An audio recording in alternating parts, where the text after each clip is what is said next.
The Ku Klux Klan is the most notorious white supremacist group in the world. But how did it grow to such large numbers over the last 150 years? How has the Klan continued to be a malicious force in American society? And what has been its impact? Nowhere else in American history is such terror so widespread without organization. It was war between North and South. The Klan is the oldest terrorist group in the United States, and in a sense, really the original one. The initial Klan was set up very privately, the most secret of secret organizations. The Ku Klux Klan is a peculiarly American phenomenon, but hate and white nationalism is an international one. How big is the KKK today? And is it still recruiting members? The Ku Klux Klan was born here and thrives here. I didn't say thrived, I said thrives here. The advantage of having a secret society is that nobody knows what your numbers are, nobody knows where you are. I think the Ku Klux Klan will be with us as long as we have people with hate in their hearts. And I think the real threat from the white supremacist movement probably takes a different form today. And is America heading for a new race war? You cut off its head, you think it's dead, and eventually it grows another head. These are folks who have kept away from the cities, who want their countryside preserved. They endlessly see an invader, and they endlessly see that any change, whether it is with a flag, or a law, or a custom, will endanger them. We have always had political extremism of one stripe or another, but never in such a kind of criminal form as we see it in the Klan. The Civil War has never ended. It's still the fight that America fights for its own identity. Southerners are still Southerners, they've been hundreds of years. Northerners are still Northerners. What saves us are all the new people who come and keep between us. We go inside the KKK today to reveal the truth about the most infamous white power group in the world.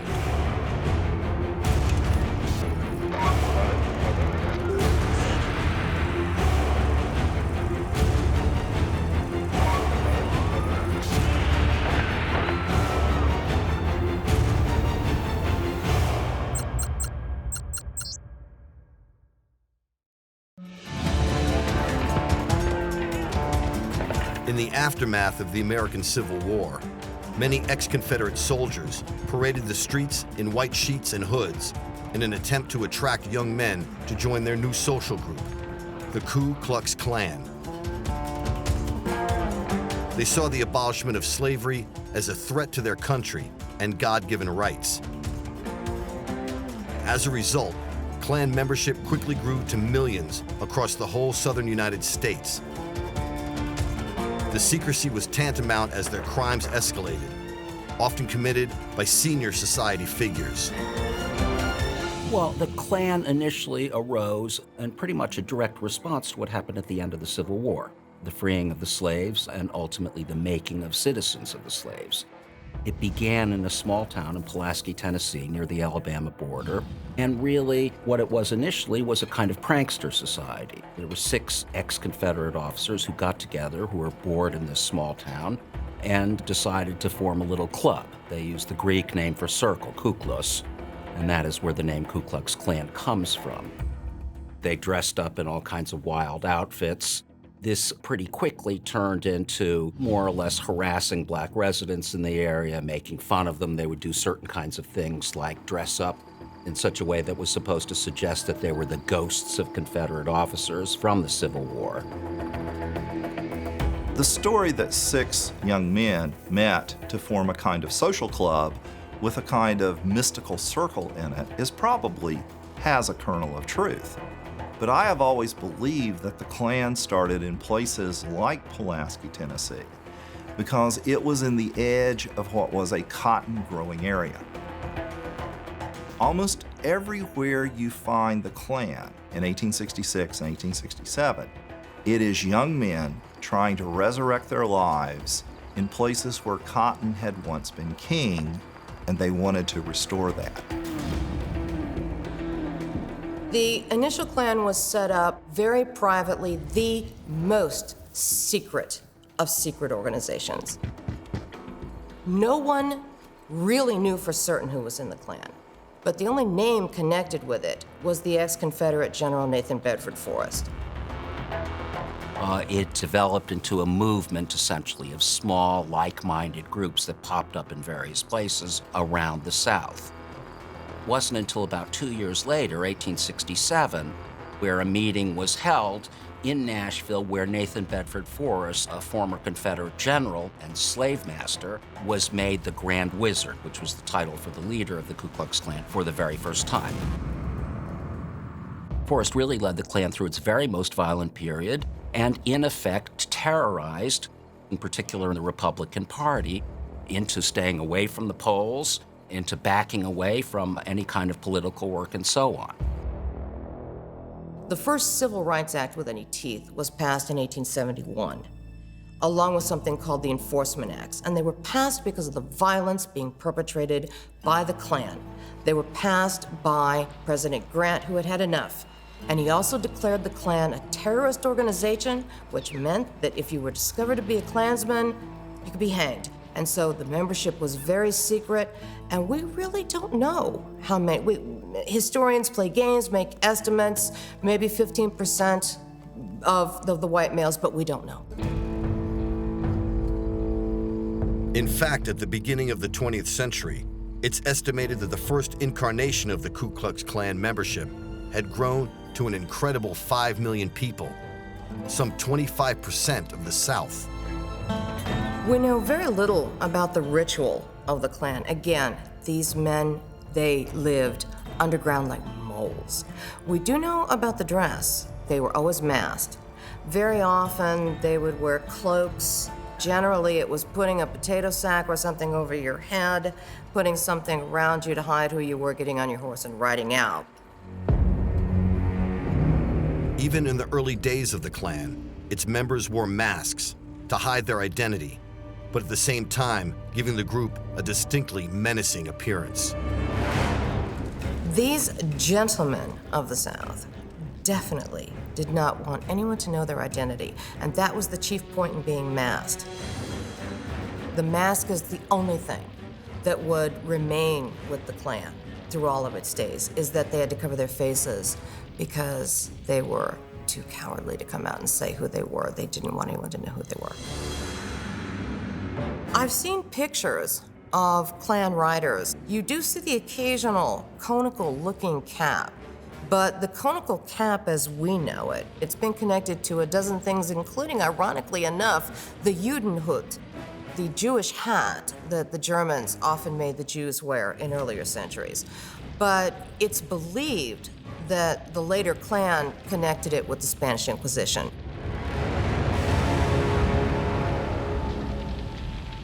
Today, the mask and conical hoods have become the most powerful symbols of white supremacy and the Klan that exist. To me, the Klan has always been a very logical manifestation of rural life, that you band together for survival, that you go through certain rituals that give you power, in a place that often makes you feel powerless. By banding together, that power can manifest itself far more effectively than through individual protest or, shall we say, individual acting out. The Klan has an ethic of the group dynamic that I think reappears each time the Klan reappears. A Klansman or Klanswoman, they come from all walks of life. So they have different perspectives. But one thing they all hold at the top of their priority list is preservation of the white race. Behold the fiery cross, still brilliant. It shall burn bright as morning for all decades. I mean, look, despite the fact that the Klan today is incredibly weak, the reality is that individual Klansmen still pose a very real and significant danger, at least to people immediately around them. Let me say that the cross is an inspiration, a sign of the Christian religion, a symbol of faith, hope, and love. Amen. Amen. The Ku Klux Klan is the most notorious white supremacist group in America. But how did this group grow to such large numbers over the last century? What impact has it had on politics? And what influence does it still have today? In 2015, there are estimated to be about 5,000 Ku Klux Klan members in the U.S., nearly all in the southern states. They regularly get together for rallies, barbecues, and even cross burnings. Members include teachers, accountants, hospital staff, and even local politicians. A lot of Klan members are also in the military and carry concealed weapons. They allowed our cameras to film a gathering in Roxborough, North Carolina. This is a social gathering that we're having. It's part of the Klan, the Ku Klux and the Little White Knights of the Ku Klux Klan. And our goal here today is to have a meeting to gather our white race together and wake up white America and let them know what's going on in the world. Our race, our history, our culture, our heritage comes from thousands of years of history, and we don't want to lose it. And it's being destroyed by Zog. Zog is a Zionist-occupied government. The Jews own everything. And through all the retail stores and advertising flyers that you receive in the mail, all they show is this racial mixing, and we're tired of it. Well, this is the national rally, and brothers from all over the states are coming in, and it's a good place where we're all together and can do this. We're part of this organization to help save our history, because we are losing our history. I want my son to grow up knowing what's right. I mean, black and white dating just ain't, I don't agree with it. My son needs to learn and know how I feel. We try to, that's what we're here for, fighting for, every day. That's what I joined for, and that's what I want my son to say. It's all about the white kids. That's what we're here for the future generations, to teach them. If nobody teaches them, they won't know the truth. The Klan has always brought the family along, because if what they're trying to perpetuate is family and what they perceive to be the pure family values, it's very much like farm life always was. The kids learned the chores from early on. They increased their ability to do the chores as they matured, and when the adults aged out, they took their place. The Klan today is really a shadow of its former self.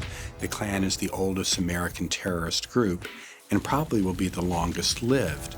But many people in the white supremacist movement today would rather identify with something that maybe had a more modern air to it. A different kind of white nationalist group like the National Socialist Movement. So although the Klan is kind of falling on hard times, there are probably 70 chapters, 23 or so different organizations all fighting amongst themselves, maybe 4,000 or 5,000 Klansmen. The white supremacist movement is actually quite large. For example, there are at least 300,000 registered users on something called Stormfront, which is the leading neo-Nazi portal. And most of those people are, of course, people in this country. And so, the number of people involved in the white supremacist movement is large. They don't typically identify with the Klan. And in many ways, there's a kind of a floating away from organized groups because the internet is so powerful. I don't have to go to a Klan rally. I don't have to go to a cross burning to get my fill of hate. I don't need to go into a meeting to get my racist views validated any longer. I can get them validated, just sitting in my pajamas at my house. Dylan Roof was someone like that, the Charleston shooter. He's kind of radicalized online. No evidence that I ever went to a meeting of any sort. But he clearly had, drunk the Kool-Aid of white supremacy. 2 members of the Ku Klux Klan were arrested today in connection with the death of a young black man who was beaten and hanged from a tree in Mobile, Alabama. The FBI says Michael Donnell was killed in a random act of Klan revenge for the murder of a white policeman. On March 21st, 1981, a 19-year-old African-American man, Michael Donald, was stopped by Klansmen in Mobile, Alabama. He was then viciously beaten, hung from a tree, and then dragged down the road behind a vehicle on a rope. It remains one of the most brutal, racist attacks in American history. The local police chief today is Lawrence Batiste. We are headed to an area of town where Michael Donald was hanged by a number of individuals in his community, which claimed association or ties with the Klan. The death of Michael Donald created a feeling of fear and apprehension. Didn't really know where you could and you could not go as a result of Michael Donald's death. We first became involved in the Michael Donald case by really reading about in the newspaper. There was this talk that it was a drug deal gone bad. We were suspicious of that always. The FBI and the Justice Department broke the case. We saw the two people who were convicted. One person had pled guilty, another person was convicted at a trial, and the rest of us thought, it wasn't just these two fellows. There must have been something more behind it. The Klan had a long, long history of violence, and we began to investigate the case quite extensively. We're currently on Michael Donald Avenue. This sign here is a landmark for Michael Donald. It says on March 21st, 1981, 19-year-old Michael Donald was abducted, beaten, killed, and hung from a tree by members of the Ku Klux Klan. To have a black man hanging from a tree sent a message that racism still exists. It may exist in secrecy, but it still exists, and that there are people in this community that have a stake in saying, we don't want you guys here. And so it did send a loud message, sent the message that you need to be careful about where you go, when you go, and who you go with. Stop the Klan now! Stop the Klan now! In the end, the accused, Klan member Henry Hayes, was tried and sentenced to death for the lynching and murder of Michael Donald. A dramatic decision today in a courtroom in Mobile, Alabama. A judge has sentenced a member of the Ku Klux Klan to death for the murder of a young black man. What happened to Michael Donald was a terrible thing. These men who lynched him, one of them's been sentenced to death, one of them's in jail for the rest of his life, and that's where they should be. But you can't hold the organization responsible. That's why we proved that the Klan had a policy or a custom and practice of carrying out its goals through violence. We had a very graphic thing from the Klan's newspaper. The Klan's newspaper was called the Fiery Cross, right? The idea was we're purifying Christianity, and this is what black people deserve. You turn the page and there's a black man lynched. And that was a message, that violence was okay, that black people deserved to be lynched. The lynching and death of Michael Donald at the hands of the Ku Klux Klan shows all too dramatically just how brutal they were in the 20th century. And this tragic incident proves what many still fear, that the Klan still has an extreme element who are willing to torture, maim, and kill to get their dangerous ideology across. The Ku Klux Klan are a white supremacist organization with its roots in the deep South of America. At its peak towards the end of the 19th century, it could boast millions of members. But today those numbers have shrunk to a few thousand hardcore followers, who are all the more radical and dangerous. The US government and the FBI are well aware of the KKK's brutality. They spent a great deal of time and money trying to infiltrate the Klan, to get firsthand and eyewitness accounts of exactly what's been going on. Michael Frieson's father was an undercover FBI agent working for J. Edgar Hoover inside the Klan in the 1960s. My dad got out of Army Air Corps in World War II and went directly into the FBI and was an FBI agent from, say, 1948 till about 70. He came to Greensboro because Greensboro was one of the centers of the racial unrest in the 60s. He was assigned to work on the Klan and develop informants in the Klan through a program that Hoover called COINTELPRO White Hate, which was basically an investigation of all the white hate groups in the United States. He was fortunate to get a lot of people at the top of the North Carolina Klan, the United Klans of America in North Carolina. His primary informant was George Dorset. George Dorset was a house painter and a preacher. He had a very powerful fire and brimstone speaking style. The devil as a roaring lion. And that meshed well in the Klan because he was one of the primary speakers at the rallies. So he became sort of the fiery voice of the Klan in North Carolina. The peanut-brain, God-denying, atheist, agnostic infidels. My dad, he told me many times that he approached Dorset 4 or 5 times before he was willing to actually cooperate with him, give him information. I think there was a reluctance initially to work with the FBI, but I think the money was good.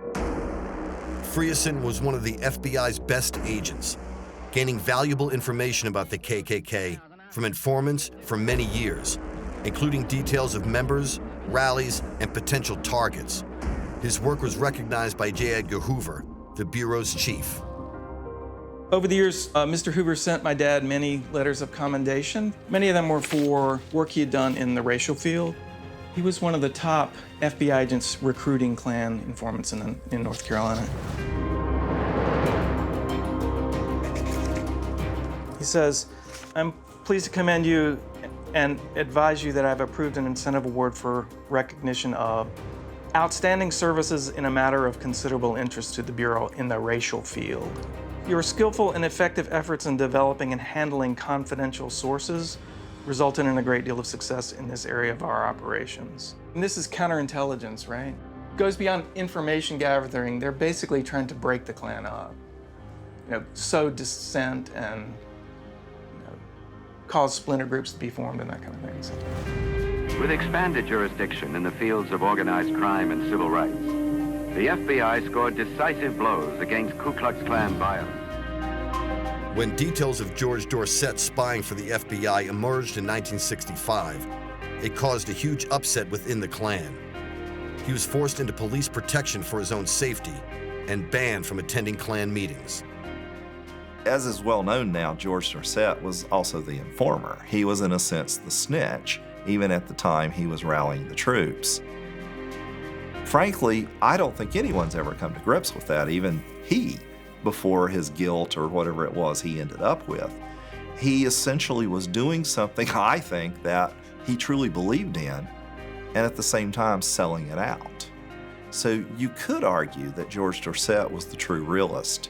He knew that the days of the Klan were measured, they were numbered, they would end, but he wanted to get the truth in as long as he could.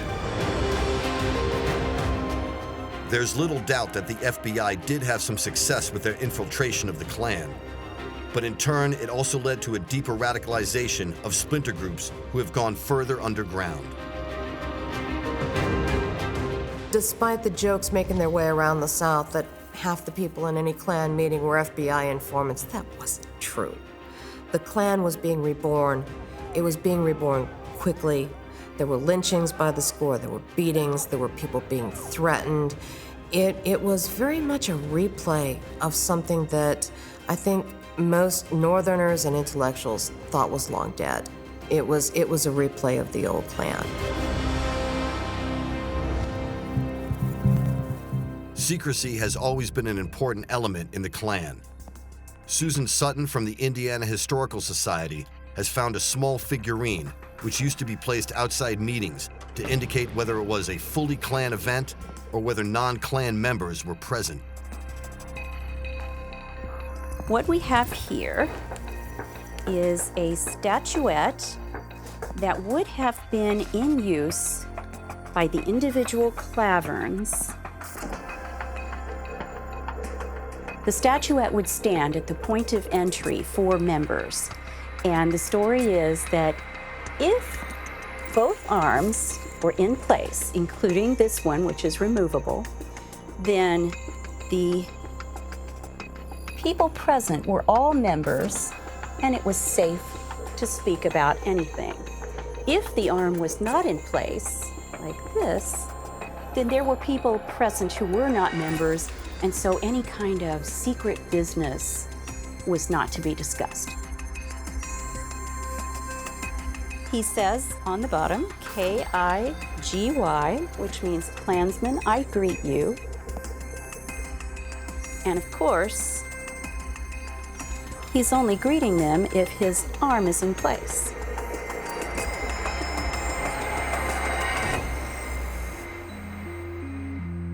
The advantage of having a secret society is that nobody knows what your numbers are, nobody knows where you are. And as far as the way the Klan viewed itself in terms of their secrecy, they had no shame about being secret. They knew that being so secret inflated their numbers in people's mind. The so-called mystery and sexiness of the Klan is such that we actually have tiny little Klan groups popping up in places like Australia and Germany and so on. There's a kind of weird romance associated with it.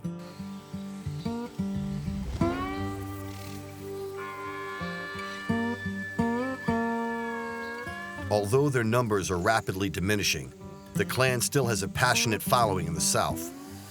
A recent gathering in Roxborough, North Carolina, allowed our cameras in as they prepared a large cross for the evening's burning.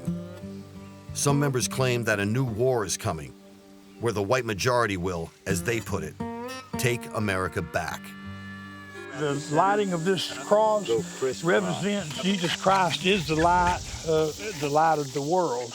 He is our existence. He is the reason that we are on this earth. And so we light this cross in honor of what he has given to us. We're not the first to do this. You know, this has been done for hundreds and hundreds of years. This is our Confederate battle flag. What it represents is our Confederate soldiers in the South.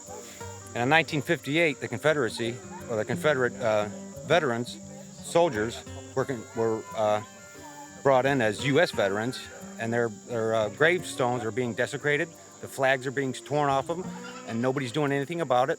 They're destroying us.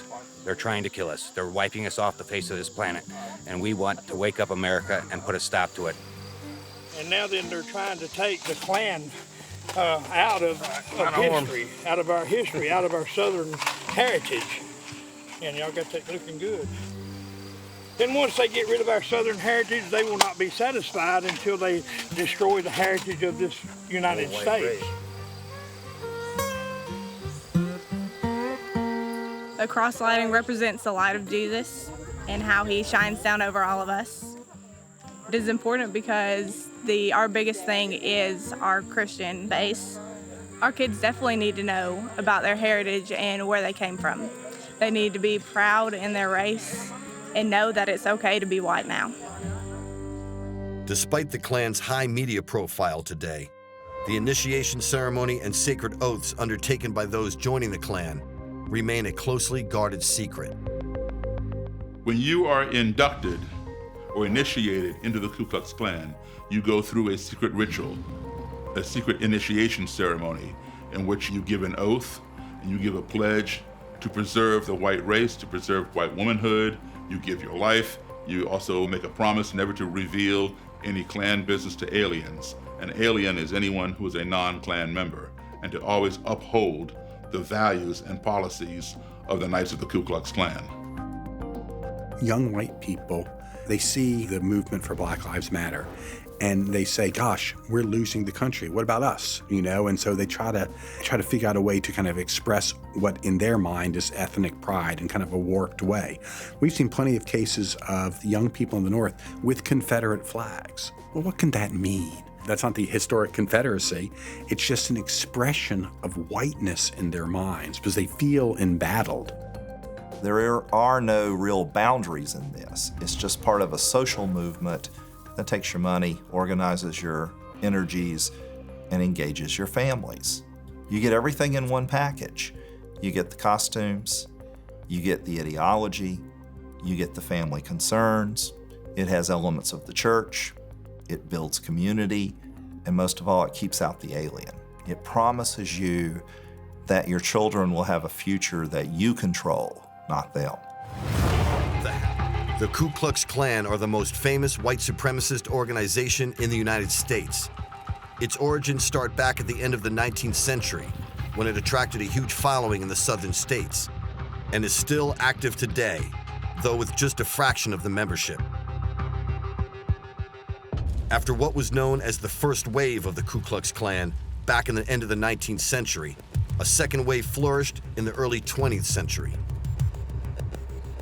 On the most part, it attracted all sorts of regular law-abiding citizens who helped with good social causes.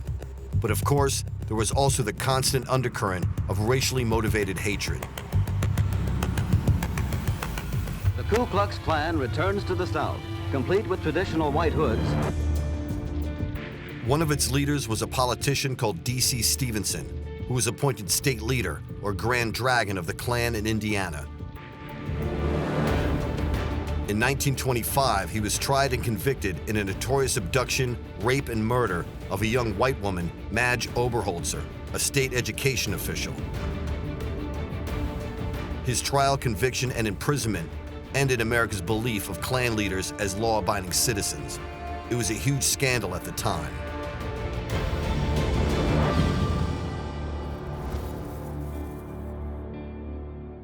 This is Irvington, and this is where D.C. Stevenson decided to build his mansion, over here.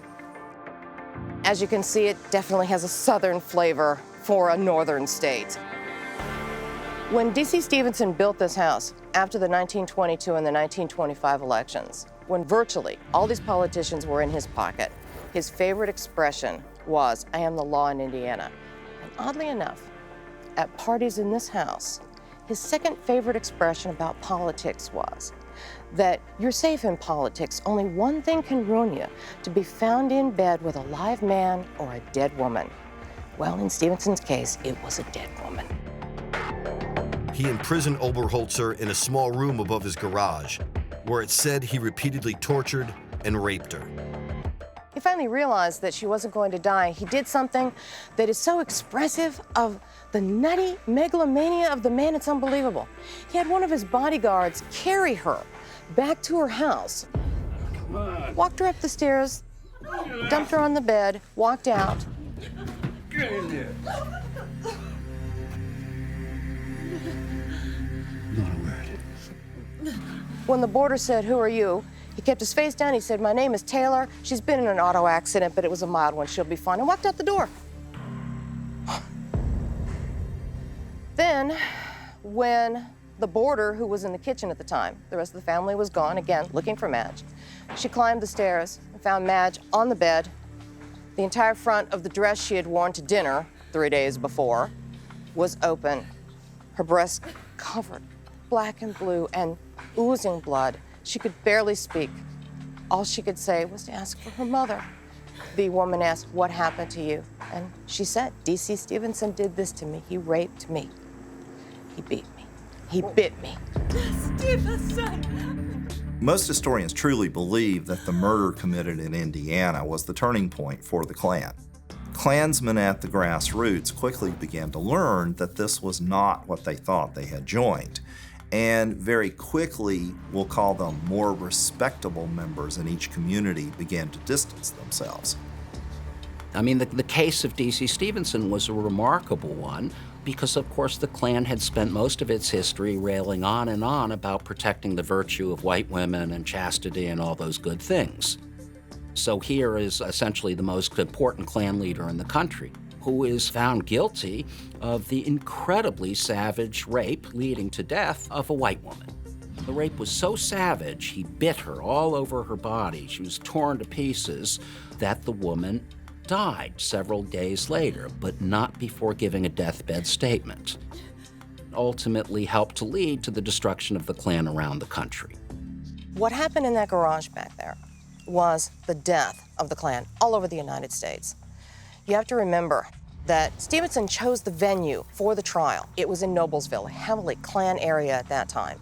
And 12 white men on that jury listened to her deathbed statement, and they wanted to hang him. The best they could do was second-degree murder, and they gave him second-degree murder and they recommended life. When the mask was stripped away and you saw what these people really were, how ugly they were behind that mask, that's, I think, what makes this spot and this moment in history so important.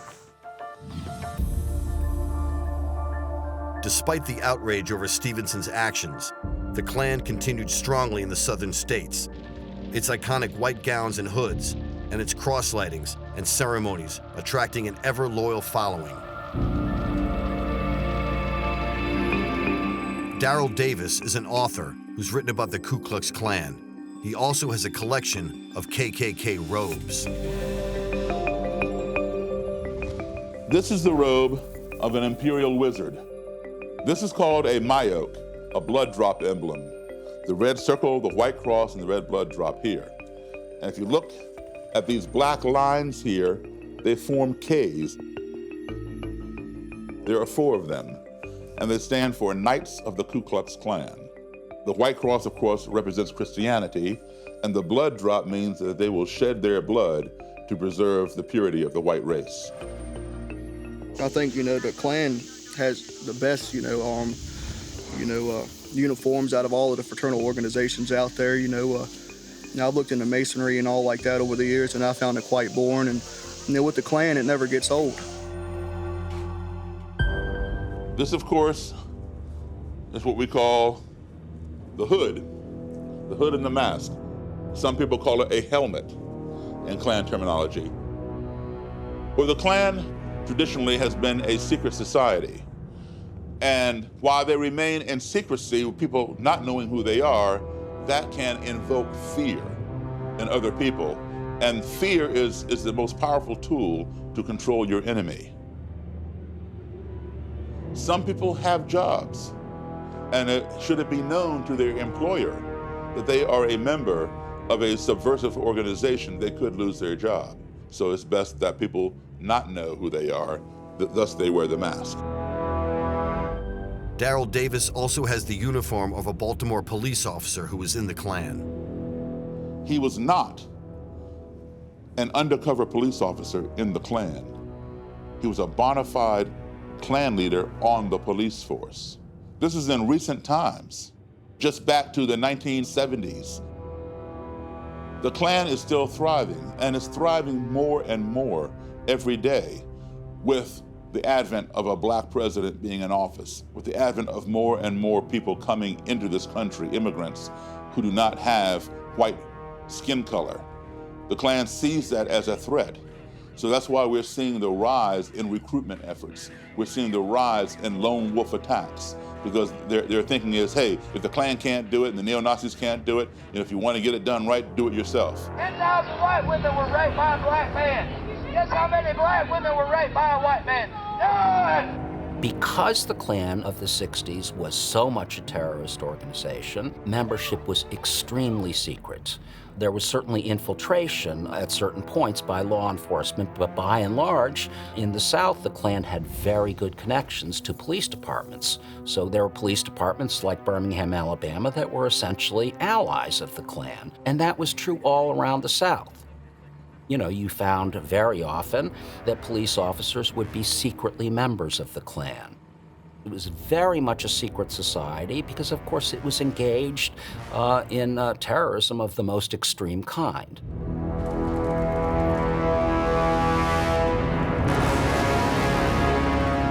The focal point of every Klan gathering for over 100 years has been the lighting of a huge cross.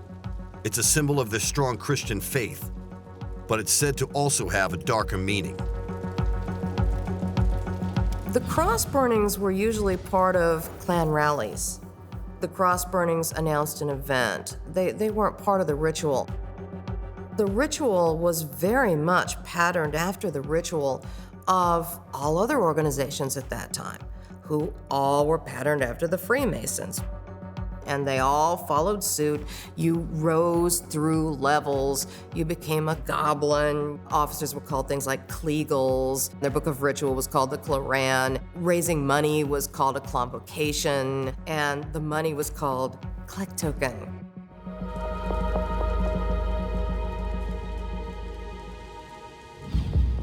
The burning of a huge cross is still very much part of KKK ceremonies today.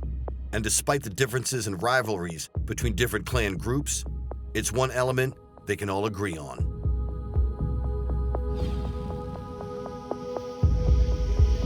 You accept the light of Christ? Yes, sir.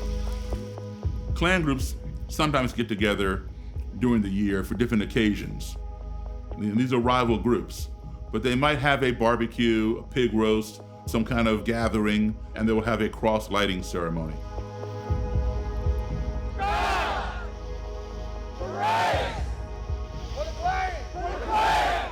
called a cross lighting when it's done ceremoniously. When it's done as a threat or intimidation, it's called a cross burning. It's kind of a unity and brotherhood, but it's all fake.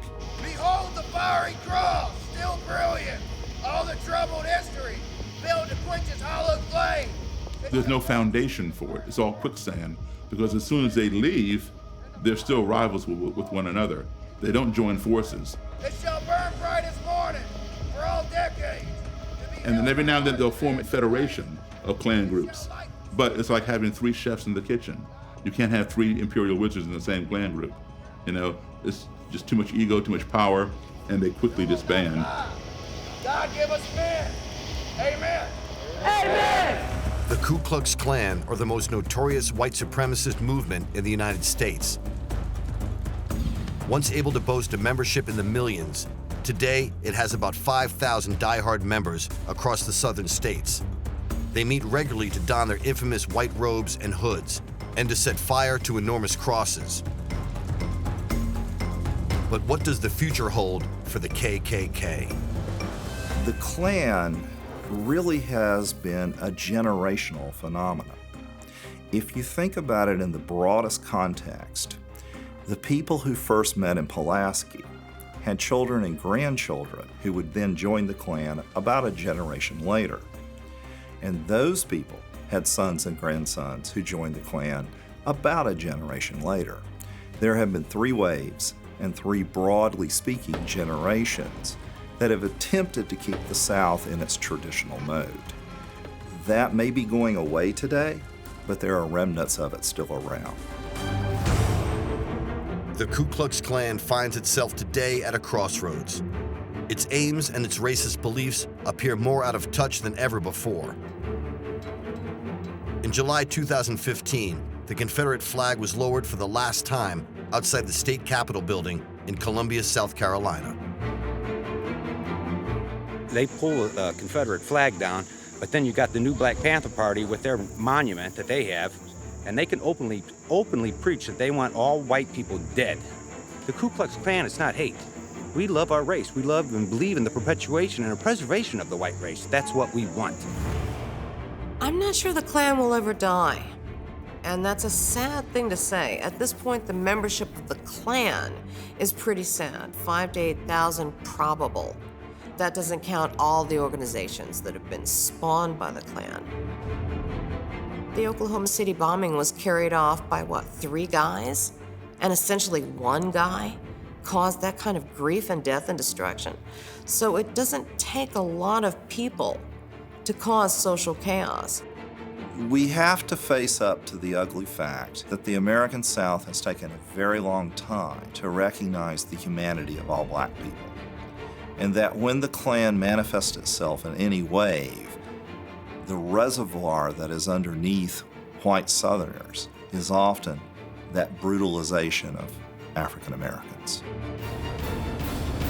The enduring impact of the Ku Klux Klan is that it delayed the true promise of being America, that it kept the American South from truly joining the rest of the nation in a manner and a fashion that would have given it true equality. And in that way, it harmed not just the region, but it harmed the rest of the nation as well. I think there is just too much history wrapped around the Klan. The invisible empire, Knight Riders are sexy and appealing to certain kinds of people. So I think that probably for the foreseeable future, we will have little Klan groups around the United States and elsewhere. Stop the Klan now! Stop the Klan now! I've traveled over the world. I've never been to a country that didn't have a race problem. I don't think the Klan will ever die. I just think at this point it's a joke. All these groups are morphing and diminishing. Are they necessarily going to disappear totally? No, I always believe in the 95%. But what we don't have anymore is the South the Klan really wanted to defend. It's going away. The KKK has a colorful and violent history, but its actual membership is a small fraction of what it was a century or more ago. The current members rail against what they see as a marginalization of their way of life, and against the huge influx of migrants and a lack of resources for who they see as true white Americans. They threaten that a war is coming where white Americans will take their country back. But increasingly, in this fast-moving, technology-driven, and multicultural world, their old-fashioned and racist views seem woefully outdated and out of touch. And yet the FBI and other law enforcement do recognize the threat that one lone wolf member could still cause. Fueled by hateful ideology and radicalized on the internet, an individual could still perpetrate an act of extreme terror that would grab the entire world's attention and put the KKK back in the headlines.